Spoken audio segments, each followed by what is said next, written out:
Three, two, one, here we go. Hello, everyone. I'm Brian the Rain Man Lucas. Welcome to RAINMAN'S Take, observations on the world we live in.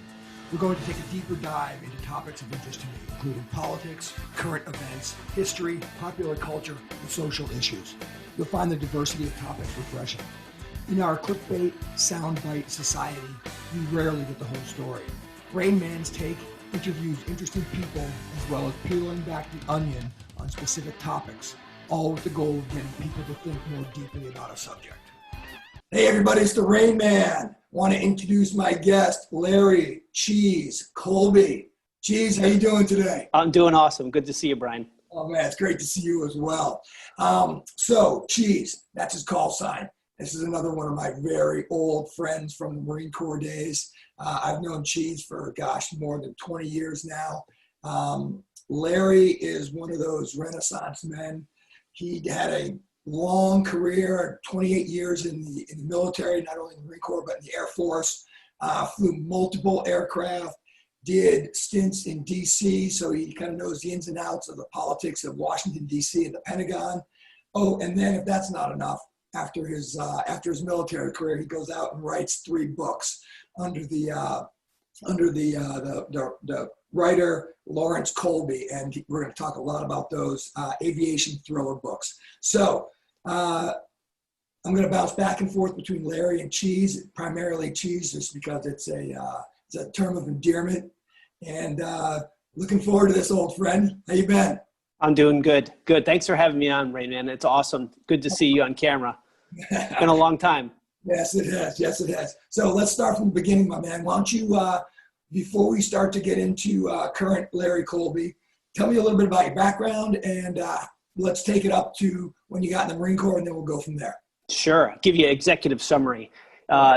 You and I led some great missions together when we flew in the Marine Corps. You, Hueys, me, Cobras, and I'll never forget those days because I really felt like we dominated the Southwest United States. I mean, remember flying low levels through the desert on the way to Vegas or CAX, Yuma. I mean, those were good times. But as you reflect back, those are great pieces for stories. And that's how I was able to work them into books. The leadership experience alone, again, translates easily to corporate America and or a nonprofit or in some other capacity. So great training ground for the rest of our lives, all with a smile. The brotherhood is strong. I love it. It's what you can do with free gas. However, with the Marine Corps and the Air Force, it's never free. They always take it out of you somehow. Yeah. Hey, yep. Dude, speaking of that, I remember one of those great flights that we did out to Yuma. We did the Bay transition down through downtown San Diego. Yep. And this was what, 98 maybe? And it's amazing because I have the picture up on my wall in my office. It's amazing how much the skyline of San Diego has changed. I mean, the buildings that are there now, it's amazing how much it's changed. So what's great, I actually have the same photo. And if I remember correctly, we were so low, we actually had to come up in altitude to go over the Coronado Bridge. And then at the top, we were coming down and I took shots. And in the background were the hotels. We were lower than the rooftops of the hotels. And by the way, anybody out there listening, that's actually perfectly legal. As a matter yes, it is. The controllers want helicopters to stay as low as possible going through that airspace. So yeah, completely coordinated. Yeah. Yeah, I love it. I love it, dude. So one more thing real quick, because this is bringing back great memories. So Larry and I, Cheese and I were, so it was my second deployment in the line squadron. We were in the HMLA 369 together. It was Cheese's first deployment. We were over in Okinawa, and we both had well, I don't even know how to describe it, but our job was the morale and welfare office of the squadron. And we were basically in charge of making sure everybody's happy. We were the Julie McCoys, the cruise directors of the squadron. And we succeeded. We were happy. We succeeded because it was you and me against the world, because that job sucked. That job was horrible. And it just so happened that we had our boss wasn't the best CO, so it made it even worse. But you and I got through it. We bonded well, and those bonds have lasted over the years, my man. We did, but imagine if we had any other job, it wouldn't have suited us because we actually were able to set up large events such as barbecues and Marine Corps balls. We were able to peddle our salesmanship at air shows, fly in air shows, sell some patches while you're at it. It was good. It was all good. I love it. It's fun. All right, brother. So let's get down to it. So you grew up in upstate New York, and then how did you get? Go ahead. Long Island. Yeah, Long Island, New York. Yep. Okay. Yep. And that's right. You are the son of a NYFD firefighter. Correct. Yep. My dad's 30 years retired. Wow. Yeah. Yep. Retired just before 9/11. Phenomenal job. The camaraderie, the leadership, the hard work that translates to helping other people. Phenomenal deal. Phenomenal. Man, there's nothing you could say bad about the fire department in New York. Or the police for that matter. Absolutely. Yeah, we'll get into this, I'm sure, but I mean, the environment today, the anti-police, anti-authority that's coming out of cities like New York is just, to me, it just pisses me off. But we'll talk about that, I'm sure, later. So, all right, you grow up, go to college, into the Marine Corps. Let's take it from there. Talk to me a little bit about your military career in the beginning there. So hit the squadrons with you in 369, the Gunfighters, a couple of tours to Japan, to Okinawa. My ground tour was at Quantico, Officer Candidate School. They have one pilot that's on permanent staff to give some leadership morale to the officer candidates, and that was me. So were you teaching classes, or was it more of a like behind the scenes? I was the academics officer, which is a academics department head. So you run all leadership, you run the physical fitness, and you're responsible for not only the textbooks, the written exams, grading, pretty detailed. And you're with ground Marines, phenomenal job. The drill instructors work very hard there. Yeah. It's nonstop at OCS. And that's where, in case anybody out there doesn't know what we're talking about, that's Officers Candidate School. That's where all college graduates that become Marine officers go through. It's basically boot camp for officers. So you're taking civilians and turning them into Marine officers. And so it's a very difficult job, but they've got it down to a science, obviously. So you were there for how long? How long at OCS? 13 months. Okay. And then when you got done with that billet and before you got the next one, what year are we talking about here? Talking about 2000, 2001. And then I was nominated to interview to be an aide de camp at the Combat Development Command at Quantico for a 2-star Marine general. And it changed my life. In what way? Being an aide and be responsible for the general's everything on his schedule. You provide policy and guidance. At the same time, you're learning as much as you can from a senior executive in a large organization. Many times you sit in the rear seats quietly as a young captain, just observing the interactions and how to make large-scale decisions on resources, manpower, primarily. And what's that like being a fly on the wall in some of those meetings? Because is it all generals? Is it a general and all his colonels? I mean, what's that like? Generals, colonels, admirals, and then deputy assistant secretaries, wow, deputy secretary, and then the secretary of defense. Wow. Yeah. Yep. And there's a hierarchy in the civilian side of the federal government as well as the military.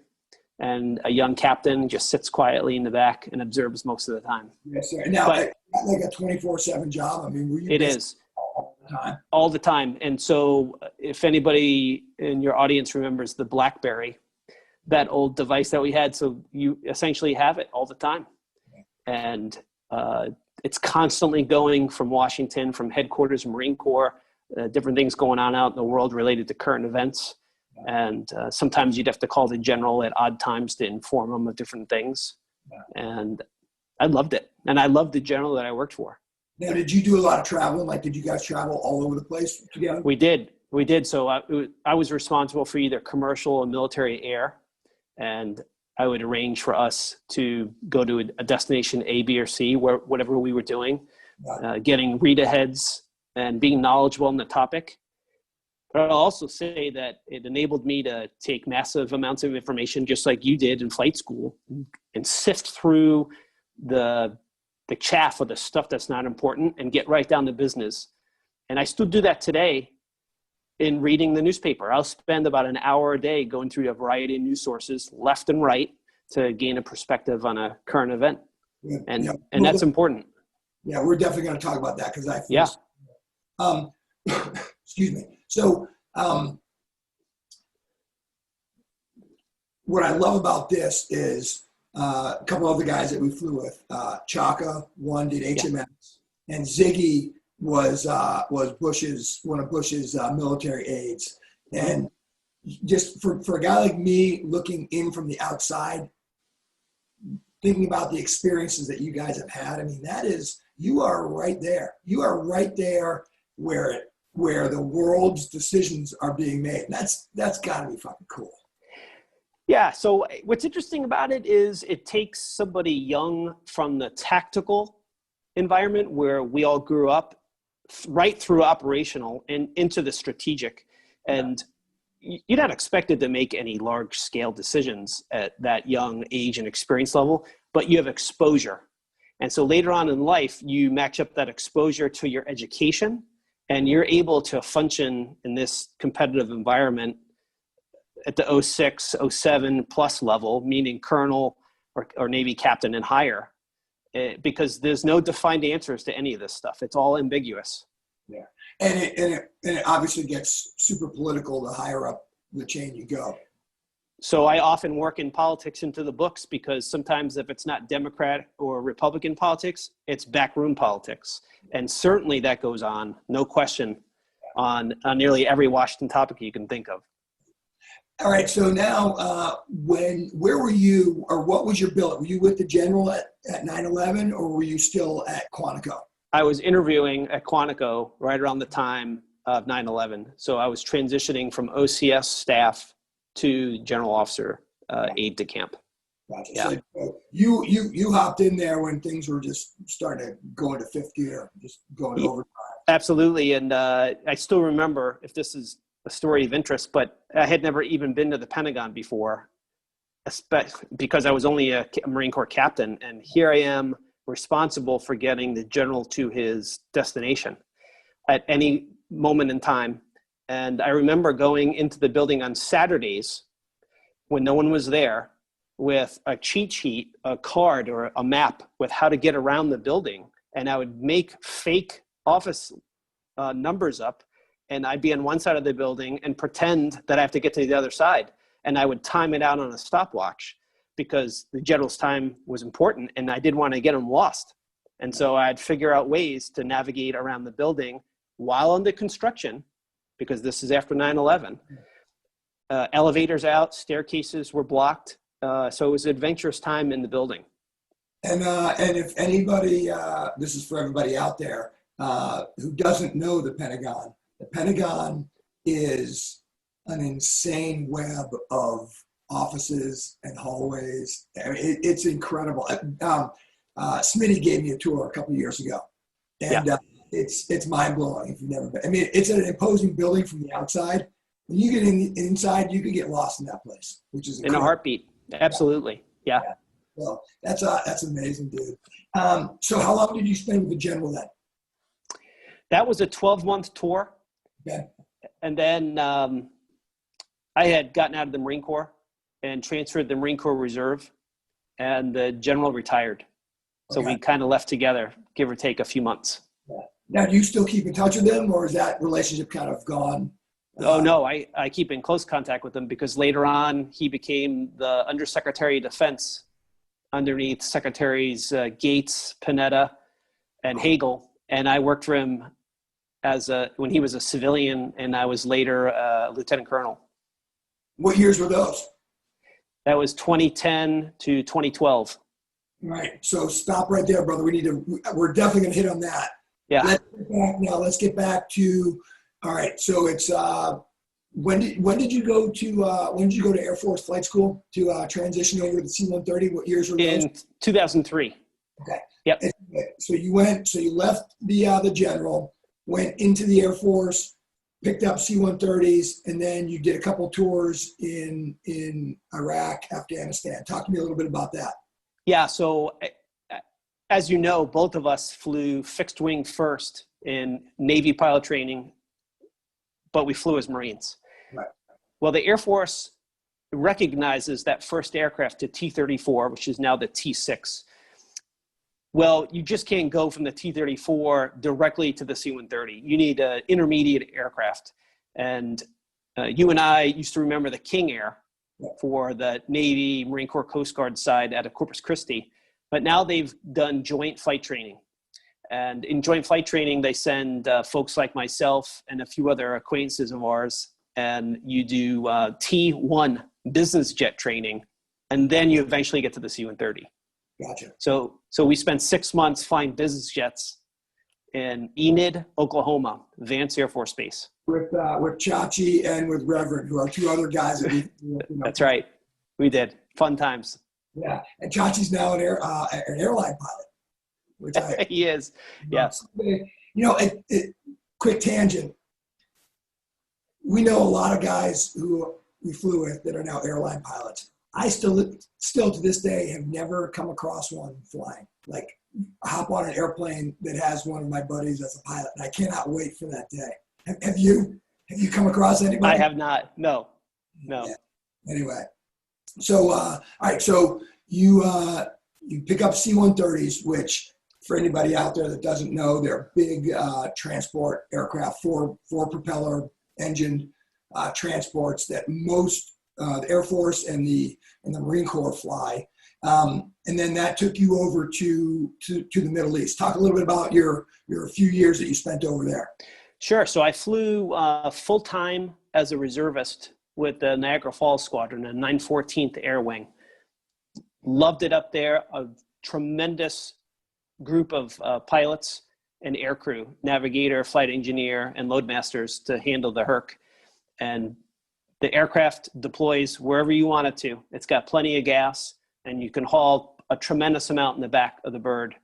For folks who don't know, it's about the size of a Boeing 737. It can haul a lot. It's got 4 big turbine engines, turboprop engines, propellers. It's a straight wing, so it could lift a lot. It could take off and land in a short distance.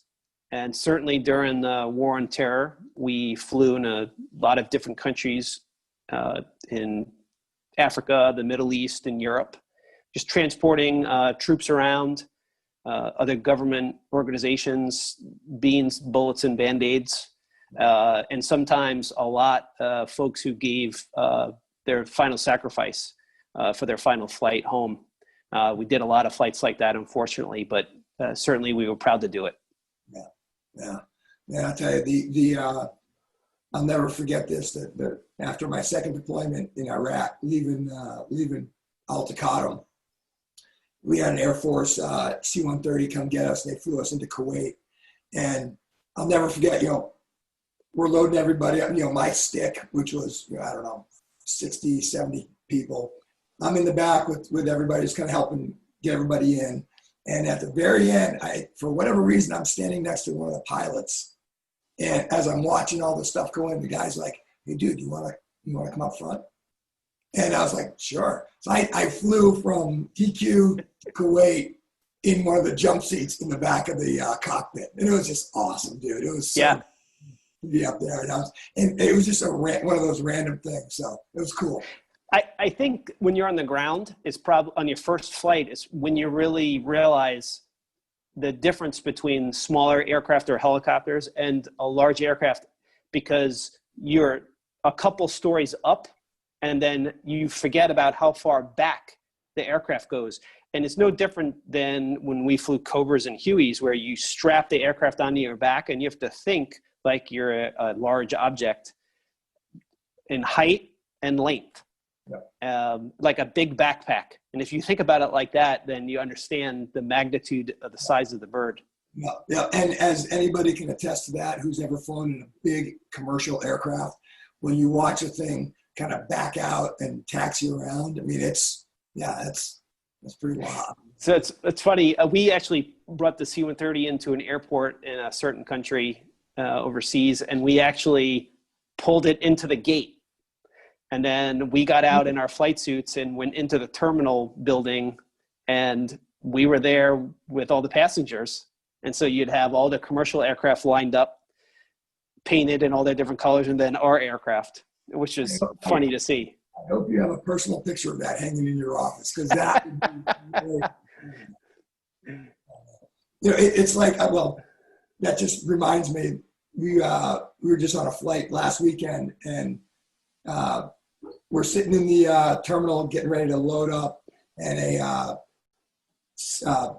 I think it was Southwest or Alaska, one of the two, taxis by, and the tail fin is the Boston Bruins painted on it, the Bruins logo. So I can just imagine a big gray military aircraft pulling up to the gate. That's classic. Yeah, and so the way to get out of that, and not many folks know, but the C-130 can actually go in reverse. So the C-130, I joke around by saying you have to hit the clutch and throw the stick in the reverse, but the C-130 can actually taxi backwards and turn. As certainly you need wing walkers, but you just back right on out of the gate, out of the parking spot, and then throw it in the first gear, and now you're taxiing for takeoff. I love it. All right, so you get done with that, you're back in the States, and then you hook back up with the general back at the Pentagon, or where are you working for him now? And you are still active duty, so you're still in the Air Force, but you're working for the general who's now a civilian. Yeah. So I stayed actually in the squadron for a few more years.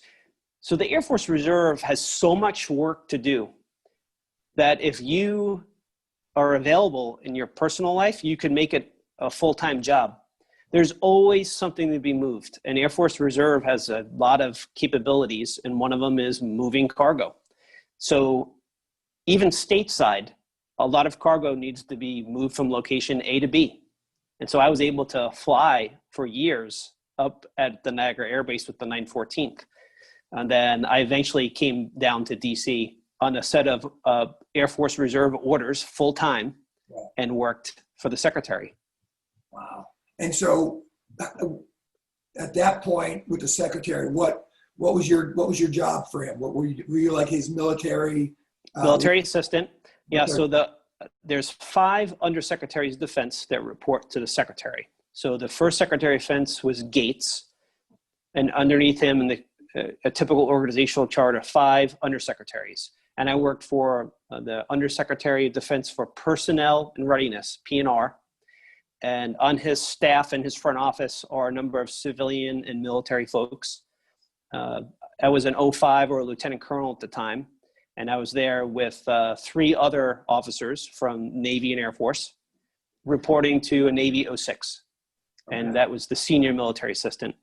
And I'm not sure if you're aware of your listeners, but Personnel and Readiness has the policy oversight for all DoD civilians, all active component, all reserve component, which includes all the Air National Guards, of all the services. So we're referring to millions of people, oversight for the policies. So it's a very big portfolio.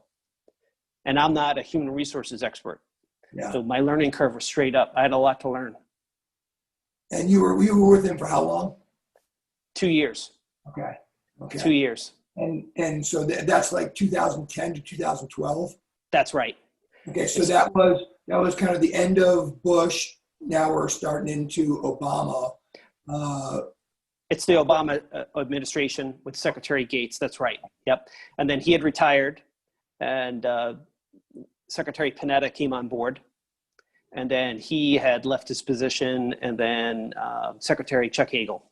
Gotcha. So what's it like when at that level, when they start changing around, like that many guys like coming in and out of that position? Is it chaos for you guys underneath, or is it what's that like? So it's a lot bigger than any one person could possibly imagine.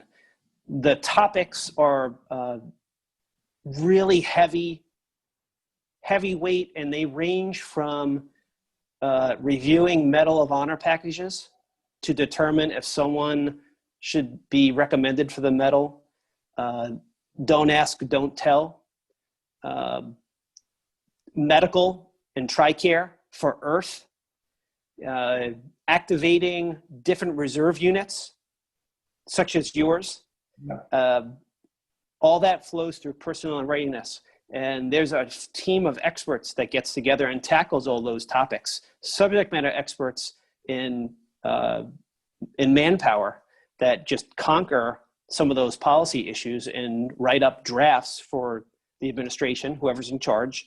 And it goes through a couple of dozen edits, and then it goes out to Earth. Yeah. And how much in that position, how much interaction do you have with policymakers, like with congressmen, and is it time, or is it? On a daily basis. Really? Yeah. So I would say that the interaction is really with the elected member on the House or the Senate side, the Personnel Subcommittee, the SASC and the HASC, the Senate Armed Services Committee and the House Armed Services Committee. But I'd say where we spent a lot of time is with the professional staff members, the professional folks who work for the elected member or for the committee, and they are very knowledgeable, powerful, and they have the interaction with each of the departments to include the Department of Defense. And then on the defense side, we have experts who handle legislation, policy, draft, and it goes back and forth before it would ever get pitched formally. That's amazing. Well, and what this is one thing that I haven't talked to Ziggy in a long time. I always ask Chalk about this. And what's that relationship like between, so you're rolling around there and you still are active duty, so you're wearing your Air Force uniform, and you're talking with the civilian staffers and that sort of thing. Is that a good working relationship? How do they view you? What's your take on that?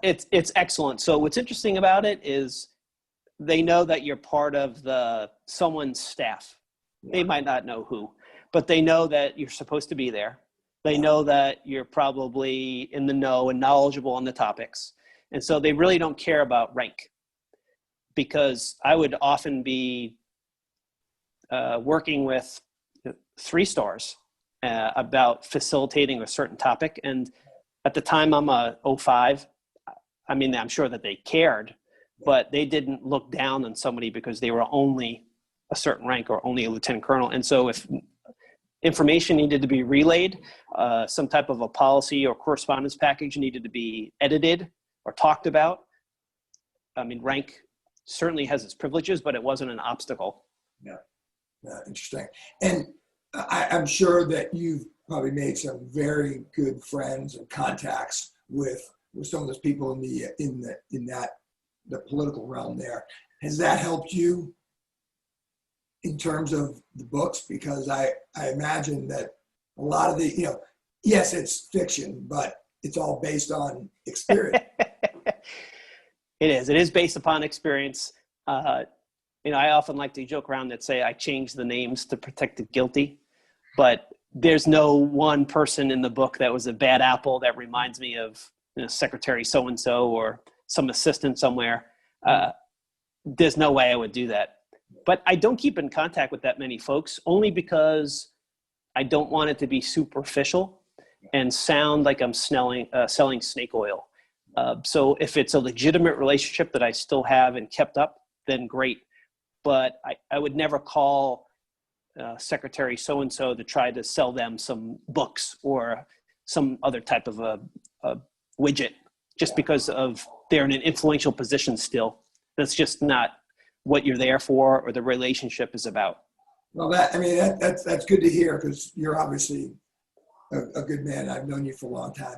That, as a skeptical person looking into DC from the outside, that seems like what you were just describing happens all the time. I'm sure that it does. Yeah. Well, imagine I'm responsible for someone in uniform or a civilian secretary for their entire schedule. So I know their personal things going on in their lives. I know their professional. I know their schedule on weekends. I know things about their children.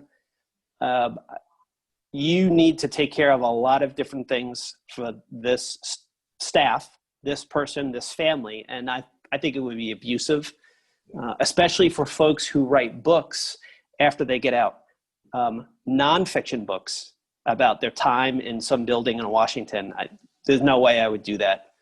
I mix in fiction based upon experience, yes, but I don't ever disclose what went on, and I never would. So I'm going to throw this out there to you, and I'll give you my opinion first, and that is about everybody who had their 15 minutes of fame on television and then write a book. Yep. I think that's complete and utter bullshit, and it's just amazing to me that, well, it's not amazing. I completely understand why it's happening, but it seems like it's happening way too much. And I mean, as an author, and you're legitimately trying to write entertaining books. How do you feel about that? I concur with you. I agree.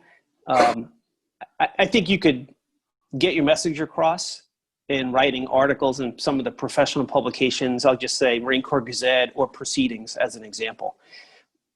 I try to promote the reserve component in my books.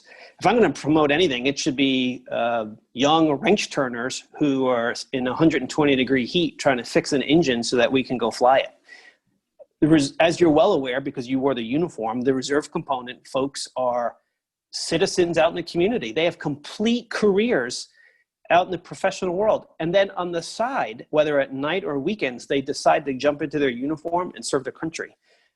Those are the folks I'm trying to promote in these books. Am I crafty the way that I do it? Sure. My hero is a reserve component member. It's not me. It's a variety of different people. But Ford Stevens, my reserve pilot, he's everything I just talked about. Love it. I love it. All right, so here we go. Ford Stevens is the segue. So what made you decide to write the first book? Let's go back with that. Yeah, so a couple of different things blend together. All these authors that are in the military thriller arena, while some of them have worn the uniform, most of them have not. And so I would read books, although entertaining, most of them have never been in the cockpit and sweated out or flown guys through their final flight, have never been shot at, and don't know what it's like to have that experience. So I felt that there was a gap in featuring folks who have worn the cloth. And not only did the gap exist, but there's no one that I'm aware of that features a reservist, someone who does it part-time. And I wanted to put my eggs in that basket. Nice. So this is the perfect time to do this. It's Colby aviationthrillers.com if you want to learn more about Cheese and his writing, and also on all the social media it's at Colby Thrillers, so definitely check it out. He's an Amazon bestseller. He just came out with his third novel. I believe it's Buffalo Pilot, the Buffalo Pilot. That's right. Nice. Thank you.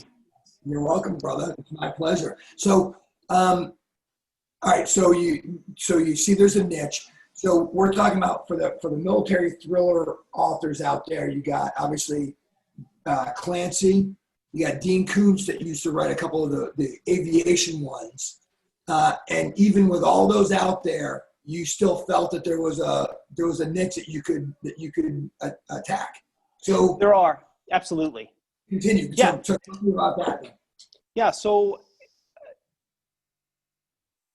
apparently, as the experts say, you're supposed to write about something that you know, right? And so it enables you to be what I would refer to as authentic. How could you write about being an astronaut unless you've been one?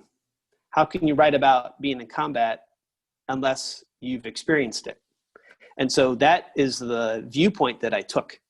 And through a year of developing my first book, because that's how long it took me, every morning I got up at 4 in the morning and wrote 1 page, maybe 2 pages. And so a year later, I had a 500-page book on my hands. And that was what started it. And then I was not the best. And I still get critiqued for my work, but you get better as time goes on. Yeah. And I'm good, but I'm not great. I have a writing coach who helps me define my craft a little bit better. I constantly try to improve, like we were taught back in the day, to try to be a better individual in whatever we're doing. But yeah. So go back to when was the point where you're like, I'm going to write a book? What brought that about? So I was actually a graduate school assistant professor at National Defense University at one of the war colleges. And the Renaissance man. All right, continue. And I did that for 3 years on active duty. And I taught strategic leadership and healthcare, 2 separate topics. And we could chat about it. But that enabled me to think clearly through stories. It allowed me to have the schedule, although 4 in the morning. And then during that time, I lost a dear friend to cancer, a United Airlines pilot, a military member, retired, but flew for United, a misdiagnosis. And that was the catalyst for one of my characters who was suffering from cancer. And although the book, there's an airplane on the front cover and it's a military thriller, the catalyst for that story is actually from one of us who had cancer and a misdiagnosis. He actually was on a United trip in England and had some stomach pains and was essentially given Tylenol. And then he was at home, stomach pains, given Tylenol, still not feeling well after multiple trips to the ER, and he had stage 4 pancreatic cancer. And it was missed, and then unfortunately he had passed. But I thought that might be something to work into a story, and it was. Yeah. And then so you take that, you take all the other kind of experiences that you've had, then you sit down, you're like, I'm doing this. That's right. So, and so I had already mapped out. When the alarm goes off at 4 a.m., you hear the Rocky Balboa music in the background. Talk to me. I mean, what is that? That's daunting, to say the least. So guys like us who have got the self-discipline to really conquer anything we set our minds to, you can do it too. Anybody can do it. I had to get up anyway. Why not just get up a couple hours earlier? I have no problem sitting down at the computer and writing the story that's in my head. It's that I normally run out of time. I've got to get to work. I've got to get ready, showered, and get on the road for 6 a.m. or 5 a.m. So it only leaves me an hour in the morning, and of course, depending on what I'm doing. But I learned from David Baldacci, the famous author, to just sketch out a rough outline and then just see where the story and the characters take you. Like right now, I might have somebody in the story who hosts podcasts. Could be you. Folks, his 4th novel could be based on RAINMAN'S Take. You never know. Yeah, you never know what'll happen. So anyway, but this actually fascinates me because that process seems incredible. I mean, and all you're doing is you're just breaking it down to the smallest piece. How did you come up? Talk to me about Ford Stevens. Did you start with him, or did you start a story and then he starts to materialize? Yeah, funny story. It materialized. So I had in mind, I didn't want him to be a Superman. I didn't want him to be a guy that just could fight everybody and he was the all-knowing. He knew everything and he got the girl. That's just too cliche-ish. So I wanted to have a guy that had faults, a real pilot, a real human being. And I would take the way he appeared or the way he looked from just observing, being interested in folks at an airport, in the terminal, people watching. And so he might have an accent from where that person's from. He might do silly things with his hands. He might have a birthmark. Maybe he wears wrestling shoes that are colored red to every event. And so my characters are derived from that. I'd say that one of my sons, who was a toddler at the time, a couple of years old, was able to get his name, Ford Stevens, from the Ford dealership, the car dealership locally, the Stevens Ford dealership, and he changed the name around, and that was it. I go, that's a great name. Let's call him Ford Stevens. Oh, that's hilarious. Yeah. So how long did it take you to write the first book? 1 year. Yeah, it's about a year. Each book takes me about a year. I'd say that the editing process is quite lengthy. Minimum 10 times to go through editing and change the story around before it even hits a professional editor. And then even then, they find stuff. Like at one point, I had Ford parachuting out of an airplane, and then in the next page, he's back in the airplane. Oops. So, mistakes happen. I'd also say that the Pentagon screening process is quite an obstacle. Because of security clearances that I've had, every manuscript has to go through a pre-publication review, and they read every page to ensure I'm not disclosing something I shouldn't be disclosing. Did you start your first book while you're still on active duty? Well, yes, but that requirement that I just shared with you is an obligation that I have for life. Really? Oh, I did not know that. So, Yep. So guys like Clancy and Koontz and Balducci, they don't have that, right? Because they don't, because it's not based upon real experience or clearances. What is that? Go ahead. They are doing open source research. So anything that they find in Jane's or in Aviation Week in Space Technology, that's their source. Or they find somebody who can talk intelligently about a topic. When I do it, I have to be very sensitive about combining any of my experiences with hardware at certain locations, because then it may not be appropriate to publish. All right. So you just right there just tacked on another layer that these other authors don't have to deal with. So you go to some office and say, listen, I'm thinking about writing a book. How does that work? Yeah. So the Pentagon, in their public affairs department, has an entire office dedicated to military writers. And so that counts for screenplays for television and motion picture. It counts for books. It counts for anything, for life. So if you have a certain clearance and you signed a non-disclosure agreement and you want to publish, you have to go through it. And the first book was 17 months. I'm sorry, the first book was 6 months to go through. We haven't gotten into the second book yet in our conversation, but the second book, because it involves cyber, took 17 months for approval. And but as I referred to earlier, Brian, that's what provides the authenticity, right? It doesn't get any more authentic. The Pentagon approved it. Yeah.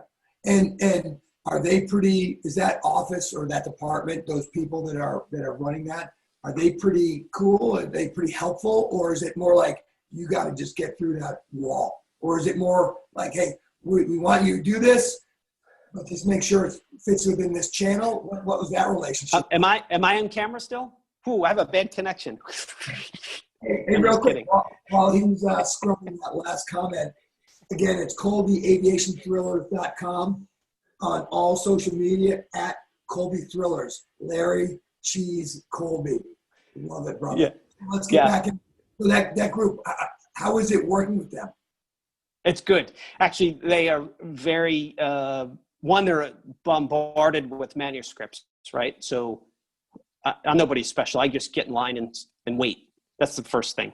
I'm grateful that they go through it, because I don't want to be pegged for somebody who's disclosing something that they shouldn't be. That's happened through history. It's happened in recent history, and I don't want to be part of it.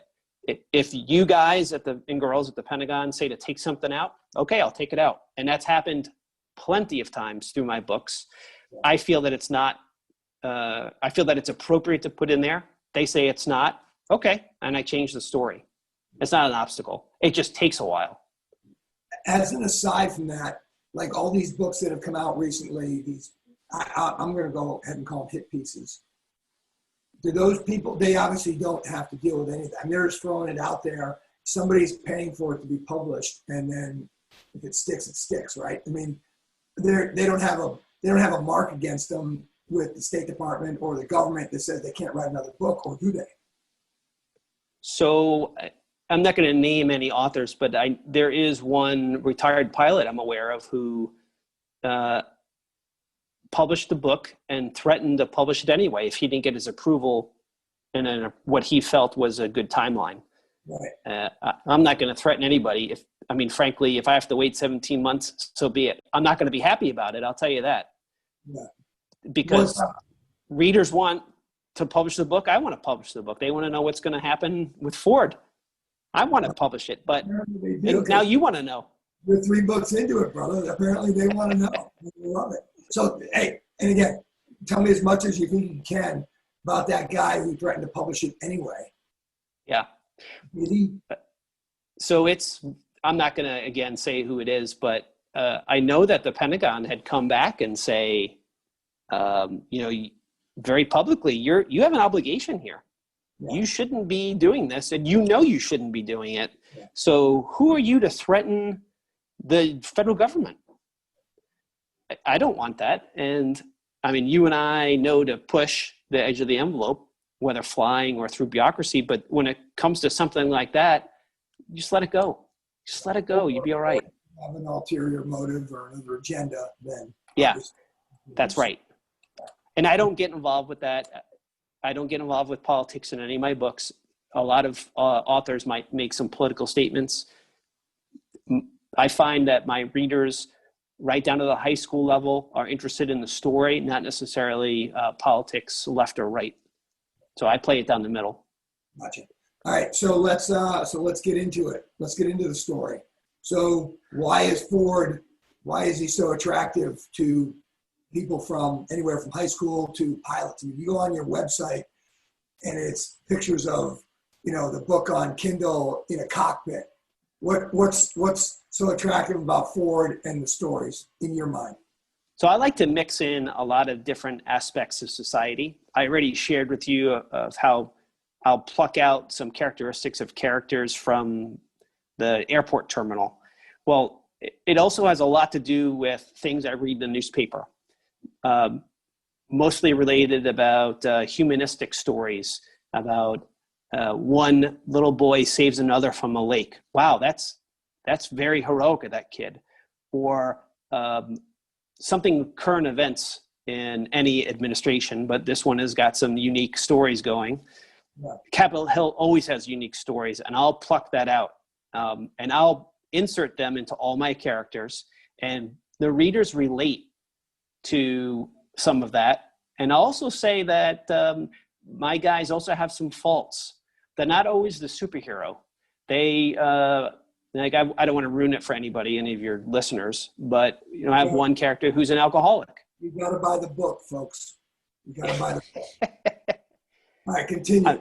Alcoholism is a terrible disease, and plenty of folks suffer from that. And one of my pilots suffers from that, and he goes through that in PTSD from some of his flights that he's had. Very real. Lots of folks can relate to that. And we were just talking about this in pre-production meeting. We've got friends who, we've heard that that's happened, and it's sad, but that's just the reality of. Absolutely, yeah. I'd also say that I pluck out real bars and restaurants and locations. You actually name them. That's nice. I name them, and I cold call the manager or the owner of those places, and I say, I have a scene in a book. I like your restaurant, and I'd like to feature it. Would it be okay if I put it in the book? And they 100% say yes. I always send them a copy of the book, and they take photos with the book. And one place down in Savannah, Georgia, they have it on the bar on an easel on display. They love it. I love it, dude. Well played, yeah. Bro. That's awesome. Hey, as that last point that you just made about the whole alcoholism, PTSD, our buddy, do you know Dan Sheehan? Dan was a 367 guy, Cobra guy. Anyway, he was one of my first, I think he was interview 3 and 4. Dan, initial invasion with 367, got back, and then went back in 04 as one of the very first FACs, forward air controllers for the MARSOC, Marine Special Ops Unit. Mm-hmm. He came back and wrote 2 books. One was called After Actions, about his experience in the cockpit, and then the different experience of being on the ground. Just awesome books. And then his second book was called Continuing Actions, and it was basically all about coming home and PTSD. And I had 2 awesome interviews with Dan, but it was very cool to talk to another military officer like yourself who started writing as almost like a therapeutic thing. Did you feel like writing was like therapeutic, or was it more just, I got a cool story, I think I want to get out there? I mean, what is writing for you? So no one's ever asked me that before, but I immediately knew what to say to you when you just asked it. I don't have PTSD. Okay. I've certainly flown in theater like so many of our brothers and sisters, but I don't have it. But I was medically grounded for vision on more than one occasion, both in the Cobra and in the C-130. And you were there for the Cobra portion. Yep. Well, my vision just declined to a point where I couldn't fly anymore. And so I missed it. And any one of us who's been in the cockpit and you are not allowed to do it anymore, you miss it. We spent so much time and emotion involved in achieving those wings, years of study and years of being away from family, and you miss it. So to get back into the theme of aviation also contributed to my writing. I couldn't be in the cockpit anymore, but by writing and talking to subject matter experts about what I was writing, other pilots, it just helped me get closer to the cockpit again. Yeah. And so getting back to the books, getting back to the first one in particular. So it took you a year to write. And is that a year from the day you first started writing to when it was published, or was that No, that's just writing. Okay. And then you take it to the editors, and then you try to find a publisher. What's that process like for you? Yeah, so I actually use Amazon. Amazon has a very unique setup where they act as the publisher and retailer. Yeah. And Amazon is smart. They actually have it in digital format saved on their servers. And they don't have paperbacks sitting in their warehouses. They have a system called print on demand, which is terrific. It saves them space. So when point of sale happens, then they actually publish the book at one of their printers somewhere in the world and then ship it. And I believe Shoe Shine's 2 books are from Amazon as well. I believe that's the case. So, yep. And is that all 3 of your books is the same thing through Amazon? Through Amazon, but they're also available through Barnes & Noble online, Barnes & Noble bookstores. But about 80% of the sales for my books are through Kindle. Okay. Yeah, I can imagine that. I'm not a big Kindle guy. I'd rather, so maybe next time if you ever do a swing through San Diego, you can sign my copies. Book tour. I love it, dude. All right, so number 1 comes out. What's the reaction, and what's your reaction to the reaction? So I did a unique thing. I said that I was going to donate a portion of my proceeds to 2 veteran organizations, Headstrong Project and Team Rubicon, both started by Marines. And that's all I needed to do for the word of mouth in the veteran community to take off. And I was grateful for it. Only because of that was I able to be successful as far as achieving that number 1 ranking. Personal success, I'm glad that I published, but to get to that number 1 slot was because the veteran community was very generous with their reading. They selected my book to read, which makes the sales go up. Yeah. pitch, give me a quick elevator pitch about both those organizations. Sure. So Team Rubicon started by 3 former Marines and wanted to use the infantry table of organization from the Marine Corps. Instead of towards the enemy, they use it towards helping others, primarily through disaster relief somewhere in the United States, and has now spread to other places in the world. That's a great organization, by the way. Phenomenal. They also have an international arm, Team Rubicon domestic side, and then they go overseas to go tackle and help others. Correct me if I'm wrong, Cheese. They also coordinate with the local, like, what do they call those? The little boat navies that go out and help people in flooding areas. They do. They handle anything and everything, primarily by veterans who are very resilient and can handle difficult situations, perhaps more than some other folks. And they're able to go out and they're task organized, just like the Marine Corps. And they've got regions throughout the United States. They're well known by their gray T-shirts. Yeah. And they go out and help a friend. Okay. And then the other one was Headstrong? It is. Headstrong Project is for folks who are suffering from PTSD. And those folks may be embarrassed or shy to go out and seek help through traditional means. And this provides them a more private way to go and seek out the help that they're seeking. Yeah. Yeah. It's affiliated with Cornell University in upstate New York. Okay. Very cool. So you reach out to those 2 groups. They helped by virtue of that network. You got your first book out there. Is that how that? Sorry, Brian, I couldn't hear you. Can you say that again? Yeah, sorry.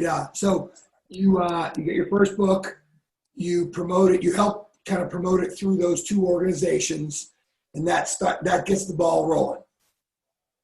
Is that right? It does. And so what's interesting about that is they put it on their websites, and they would tweet it out, and they would put it on Instagram, and then it takes off. As you know, social media just goes crazy, and it helped me out tremendously. It worked out great. So how many the first book you wrote? How many copies did you sell? Oh boy, I never looked at a firm number, but we're into the thousands and thousands. Very cool. Yeah. Again, very lucky to have that opportunity. And then, I would also say that first book allowed me to get a little bit of knowledge on what goes on in Hollywood. I have a friend. Yeah, friend is a screenplay writer and writes for TV shows. And we were able to get access and pitch that book for a movie in Hollywood. Yeah. It didn't take off, but there's interest there. Yeah. And a separate producer who does some work in Hawaii is taking a look at it right now, actually. So it'd be nice if it was on one of the Netflix, Hulu, etc. That would work out great. Who's going to play Ford? I'm having trouble hearing you, Brian. Who's going to play Ford? Oh, who's going to play Ford? That's funny. You, maybe if you're available. Maybe. The podcast is going very well, so we'll see. I think that's awesome. All right, it's funny that you said that, because we were talking about that one organization in our pre-production meeting that I was telling you about, that the Shelter to Soldier. They've got a similar situation where there was a screenplay made, and I would love to see something like that get out there, you know. But I mean, once you throw Hollywood into it, I mean, who knows what happens there, right? I mean, you're focused on writing the books, and then now all of a sudden you're trying to deal with all that. But thankfully, you got a buddy of yours that can, I guess, be your front man. Yeah, I would never venture from the writing portion that I do for books, because screenplay writing is a completely different world, and you really need to think in pictures, camera angles, and a whole host of other things. I think that I've developed the craft of writing enough to be successful. Maybe one day you get into screenplay writing, but as we are both aware, There's a portion of that that involves relationships out in Hollywood, of which I don't have. And I know that I don't have. Well, and so you're at a disadvantage if you don't physically live out west. absolutely. And I know that, and I don't need to be involved with that. Yeah. I mean, and the other thing would be is, you've got right now 3 of infinite number of books that you're going to write in your lifetime. You've got ownership, and you've got a baby there that you want to make sure that whatever they're putting out is roughly accurate to what you would. Yeah. And that seems, at least in my opinion, having never written a book or never written a screenplay, doesn't always seem to be the case. It's usually always a completely different thing that comes out on stage or on the film than you read in a book.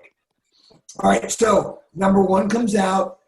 Great, everyone's excited about it. You're excited about it. Do you dive right back in? Do you take a break? Are you feeling the mojo? What's going on there? Yep. So I dive right back in. Even before the first book's published, I start writing the second one. And I wind up taking a graduate class of mine of about 15 graduate students to Singapore and India, England, and a variety of other countries. And I wound up loving India. And so I figured, wouldn't it be interesting if I combined India with one of my favorite stories of all time on survival, which is about Sir Ernest Shackleton and his ship Endurance, about being marooned at the South Pole. And I go, wow, that's a book right there.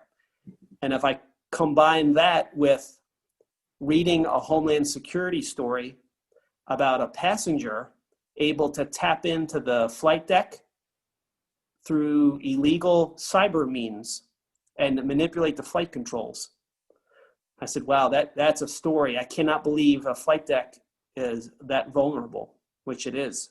Yeah. All right, brother, real quick, because I just found another layer of the cheese that I did not know about. What about India fascinated you so much? 1.3 billion people able to function successfully in some of their major cities like Bangalore. People were terrific. The food, the hospitality, the countryside, and for the most part can make it successful. I'm not comparing it to any other country. I just find that to be unique with massive amounts. I mean, the United States is only 300 million and change. They're over 1 billion, which is fascinating. Yeah, no, I feel the same way. Those countries, China, India, that basically is half the world's population. Pakistan, all those areas right there. I mean, the United States is like 1-2% of that. Yeah, right. It's amazing. Yeah. So you start writing the second book. Is it Ford Stevens all the way through? Is he the main, Yes. is he the main thread? And are you weaving into your stories what's going on in the world, like current affairs, or is it more just kind of fictional type stuff, or is it based Each book definitely, each book definitely has current affairs in it, but I never mention anybody by name. Yeah. But somebody who's savvy and reads the paper who will definitely see current events weaved into the story. Yeah. Geopolitical, absolutely. Domestic politics, absolutely. I already shared with you real world bars and restaurants and locations. That's including worldwide. Real border, real foreign things that go on is included in my stories. And I only include places that I've personally visited. So Okay. I don't have to, I'll only write about India or a specific place in India as an example because I've been there. Yeah. If I've been to DC, which I have and worked in DC, I can write about it, but I won't write about places I've never visited or been to. Yeah. Would you reach out to an old colleague in DC and ask him kind of what's going on with the politics? Oh, absolutely. I don't ask for scoop Yeah. like a journalist might for let's say a nonprofit book, I'll ask about, what goes on in a congressional district, both at home, let's say in New York, and then what goes on in the offices in Washington. Tell me about proposing a bill. Tell me about what goes on in negotiations. Yeah. And I'm able to work that in. Very cool. I love it. So the second book took 17 months to come out? It did. It's because of the cyber content. Very heavy cyber. And I mean, this is on the book jacket, so I'll talk about it. But essentially, cyber hijacking remotely of foreign aircraft. So while an aircraft is airborne and connected to the satellite, it's getting GPS feeds, right? We know that's how we navigate. Well, you can manipulate things like the flight controls, or put an overlay on the map where you think you're going one direction and you're not. Yeah. What was your research? Obviously, you got to run it through the Pentagon office, but where were you getting your research, and where were you doing your research to get that level of detail? So you and I used to do a lot of book reading together and swap books. I think that I'm about 60 to 75 books a year. And you and I have kept that pace up for a long time. I like Kindle and paper, but I'll start out with the newspaper. Then I'll go to magazines, everything from The Economist to some of our military retirement magazines to read about current events that are only in the military. And then certainly Google onto a variety of different fact websites. And I'm able to obtain a tremendous amount of data that way that is factually accurate. Yeah. God, that's are you still doing the 4 a.m. getting up and writing a couple pages a day? Is that still your routine? Or? So someone asked me the other day, for the most part, but I mean, there's some days when you sleep in till 5, but after so many years of getting up that early, it's tough to sleep in. But the drive to accomplish and do the next thing is still there. And someone who, again, is worn the cloth like you or me or some of our other brothers, if it's not drive in that direction, it's hosting a podcast, it's selling commercial real estate, it's doing an Ironman, it's some other capacity in business or nonprofit or in volunteering. Yeah. Well, and so have you started the fourth book yet? I have. It's about a dirty general at the Pentagon. This next series is called Pentagon Military Thriller Series. Yeah, it's about a bad apple general. Damn, dude, I love it. And how far into that are you? I'd say a third of the way through. Really? Yeah. And so the time, it takes a while to correspond with the readers, or to do social media, or to work on the marketing aspect. Yeah. And I always respond to folks that contact me on any of the social media or through my website. I'll always post their photos, and that takes up considerable time.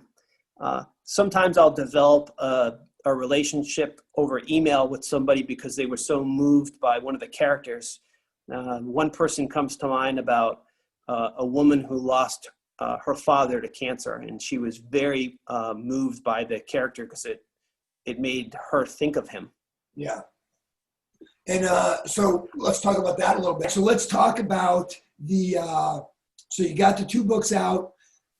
Talk to me about the speaking engagements, the media blitz, how you get it out there, how you're interacting with fans. How's that been?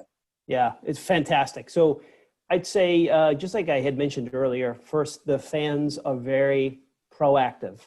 And I hear from the fans on a daily basis. They contact me and ask questions. They also are not shy about asking me to send them a book that's signed for a gift for somebody, and I'm happy to do that as well. I'd say the most fun that I have is when I do a book tour for a release of a book, certainly pre-COVID, where I'm at Barnes & Noble or at a bar or restaurant, or my favorite is the Smithsonian Air and Space Museum at the Dulles Airport. They are very good to me there. And it's essentially a captive audience because everyone who's there loves aviation like we do. And they line up to say hello. And it's great to be in that historic building with those historic aircraft. And I feel so lucky to be there, signing some books. Now, that's good. When you're doing that, do you give a kind of a lecture about the book? You give a talk first and then you do that? Or is it more just No, that is just a meet and greet book signing at that location. Certainly at other locations, it's give a little talk about the book and then sign some books after. Nice. But it's fantastic to run into somebody and they remember someone's call sign, like Lefty. Do you remember Lefty, who we used to fly with in Gunfighters? So Andy Rice, call sign Lefty, he has given me permission to use his call sign. He's in the book and he's come to book signings, but people will remember little things like that about someone's call sign or about a certain, something on a certain page in a certain town. Like I was up in Boston doing a book signing and at a coffee shop, and they remember that in Haverhill, Massachusetts, at a terrific book signing there, and folks remember that. So how does that work? Are you setting those book signings up, or are people saying, "Come on up and talk to us"? How does that? Really? Both. So, that's. I'm thinking of Battlegrounds Coffee up in Massachusetts. It's owned by Sal and Dana. Sal is a former Navy SEAL, and he's friends with another friend of ours, Padre, the Reverend. And so, one thing leads to another, and you get an invite to come on up. And that's exactly how it works. Padre's still up in New Hampshire? Is he still flying? He flies business jets for corporations up there. He flies Gulfstream 5s. And larger, and he's up in Connecticut now. Okay. Yeah. But it's through connections like that, the veteran community, and it helps out the coffee shop. It helps me out, and I actually write into my books that exact coffee shop. They drink that brand of coffee in the book. Fort Stevens drinks that brand coffee, and so it helps them out because they actually put in their social media. Yeah, absolutely. Hey, look on this page in this book, they mentioned me.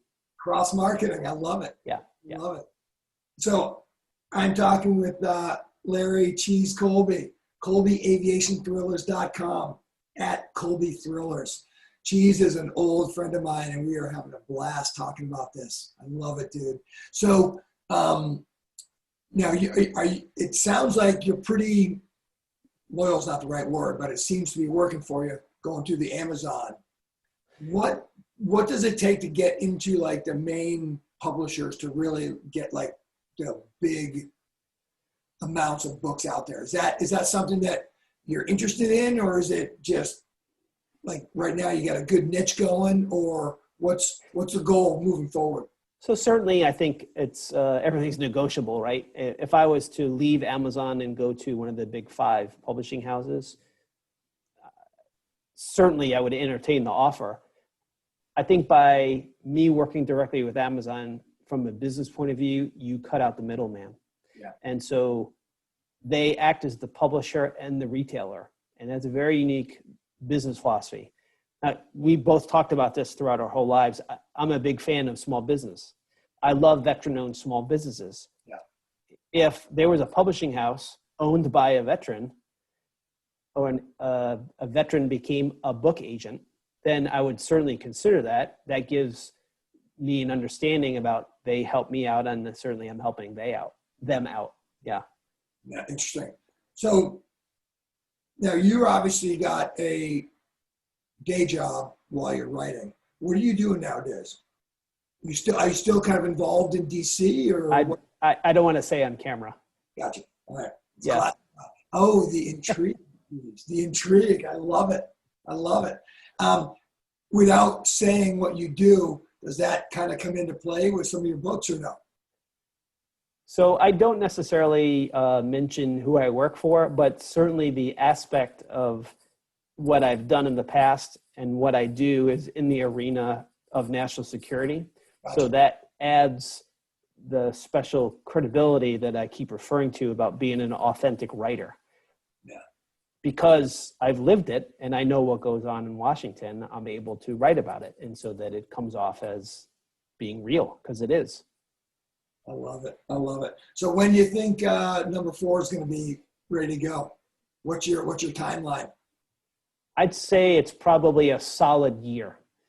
I need to come off of the marketing, and then as that descends, then you ramp up the writing portion. Yeah. And I also am very particular about making sure that it's right. Yeah. I do the proper research. I make sure that the characters are just right and that I'm satisfied with it, rather than submitting below average work. And if it takes a little longer, it takes a little longer. Well, obviously your fans seem like they're willing to wait. I love it, dude. 3 books in, Ford Stevens. It's awesome, man. So, so how do you think what's going on in the world right now in terms of the political craziness, do you think that's going to kind of play into our mad general in the next series, or is it above the political? No. So certainly I would never mention anything that you see flat out in the headlines, but sometimes there are crooked admirals and generals, and there's scandals involving both uniformed and civilian leadership. And every day you could open up the newspaper and see some of those current events. No. And I'm able to blend certain stories together, and there you have a book. I mean, it's not like we have to look far and long to find a crooked general, admiral, congressman. Some of them lose sight of why they took the oath, and sometimes they influence others, like Ford's brother, Charlie Stevens. Ford has a brother named Charlie that readers know about, and he may or may not have a job at the Pentagon. Dude, it's amazing. And I'm telling you, man, this is what I love talking to guys like you, Chaka, Ziggy, guys who've been inside the Beltway and really seen how the sausage is made. I've got several friends out here that are lobbyists. I've got a great actually interview with Nick Liebum, a great friend of mine who's a lobbyist in DC. And it's fascinating to hear about what's going on there. And then you're able to counteract that with what you hear in the news. And we are living in crazy times right now. We are. And Brian, you could actually pluck out some history, pluck out some political science right out of the news.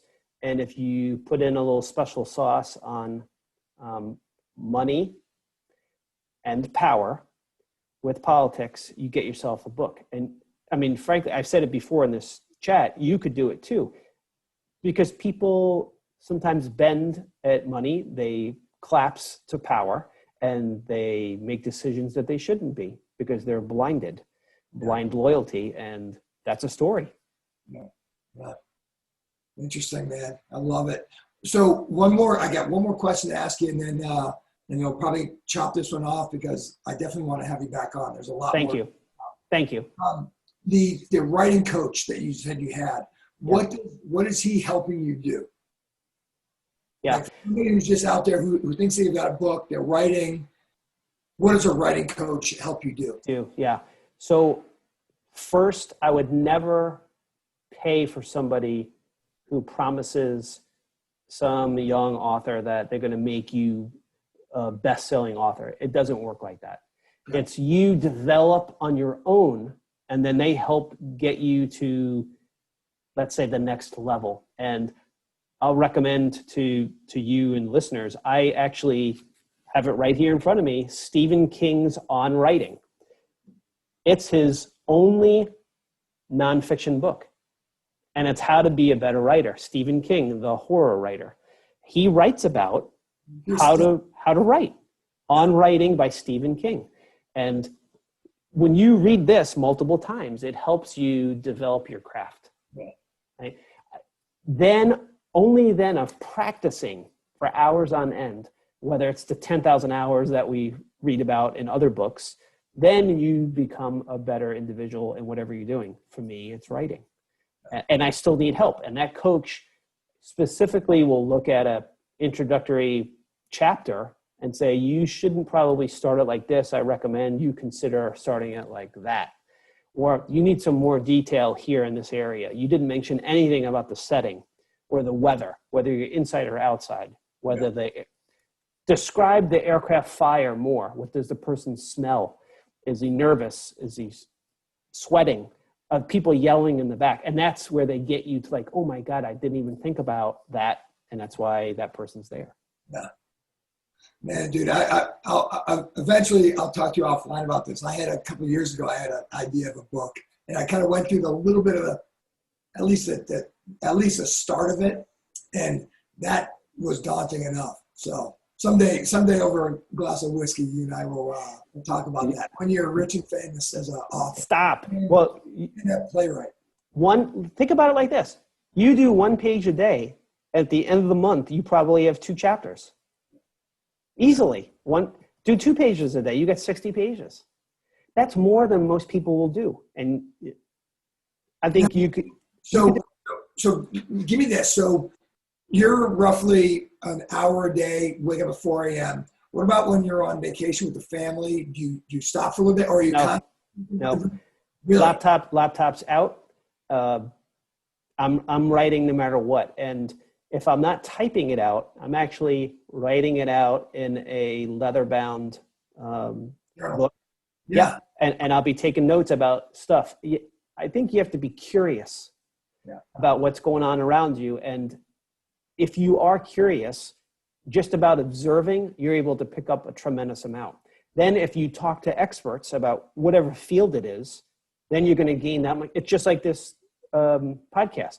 You're gaining a unique perspective by talking to experts. Yeah. And I'm proud to be number 19 on your show, right? So that's 50 hours of talking to experts of knowledge that you've gained. It's the same way when you're doing research for your stories. I love it, dude. Hey, listen, brother. This was great. I would love to have you back on again. My pleasure. Thank you. Because it's been great to catch up with you. I love talking. I love hearing about old friends that have gone off and just done some great, crazy things. So thanks very much, Cheese. You're welcome. Thank you. Thanks for having me on. Real quick, it's ColbyAviationThrillers.com. On social media, it's at Colby Thrillers. Cheese, my brother. We shall do it again, hopefully soon. Looking forward to it, Rain Man. Thank you. I'll finish off by saying this. If you're in the police, the fire departments, or the first responders, if that's you out there, thank you very much for your service. Stay safe. Cheese, Larry Colby. Great talking to you, brother. You as well. Thanks again, Brian. This is the Rain Man. Thanks, guys. Talk to you soon. Thanks for watching Rain Man's Take, Observations on the World We Live In. If you like the content, don't forget to hit the subscribe button below. You can also follow Rain Man's Take on Instagram at Rain Man's Take. Also, check out our website at www.rainmanstakepodcast.com and send your comments to rainmanstake@gmail.com. Keep an eye out for future podcasts, which will be coming out every Thursday at 5 p.m. West Coast time.